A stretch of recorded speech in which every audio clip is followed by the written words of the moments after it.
It might be modern day Marvel movies, it might be ancient Greek tragedies, it might be almost anywhere in the vast lexicon of narratives that have been written throughout history to capture something of the human condition and the human struggle to prevail and to overcome the obstacles and experience something of their deliverance.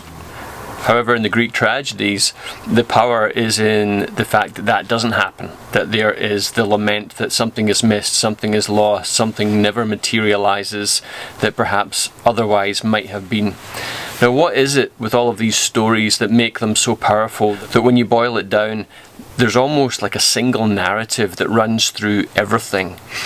And the narrative is that there's a confrontation between good and evil. There's the power of light and truth and freedom and hope, and there's the power of evil and wickedness and violence and oppression, and there's a collision.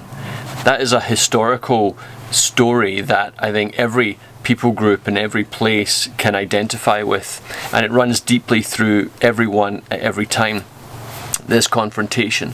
Also, in order to prevail within this confrontation of good and evil, there is normally required a great act of altruism, an act of sacrifice, of courage, of love, of self-giving. Something has to be laid down in order for the blessing and the benefit of the others to be realized.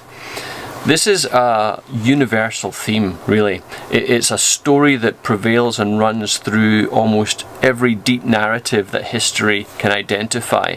And that is not in the least bit surprising to me, to be honest, because the universe reverberates with a single narrative, and the single narrative is the gospel.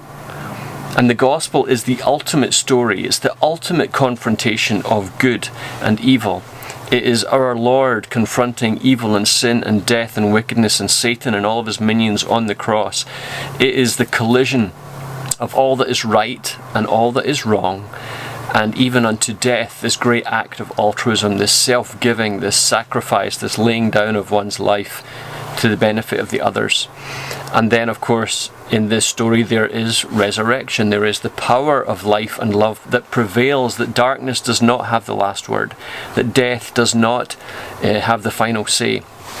But Jesus is victorious, and the gospel resounds throughout creation. In fact, through every molecule of creation, it can be felt that this story is true and it holds us together.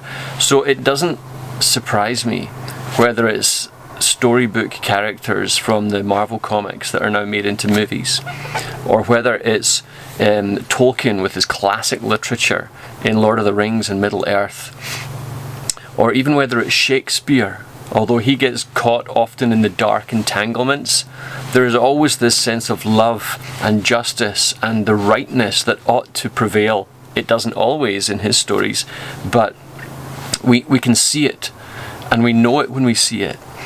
And we want it to be victorious. We want the good to win, even although sometimes in all of these stories it doesn't. But in the gospel it certainly does.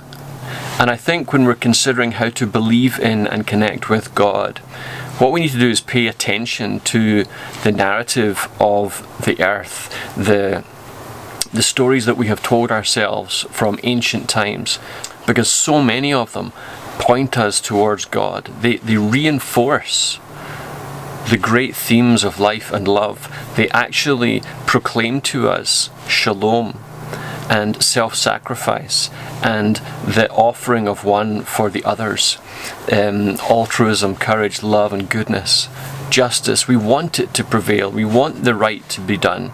So I'm not saying every story ever told is wholesome or every movie is worth watching.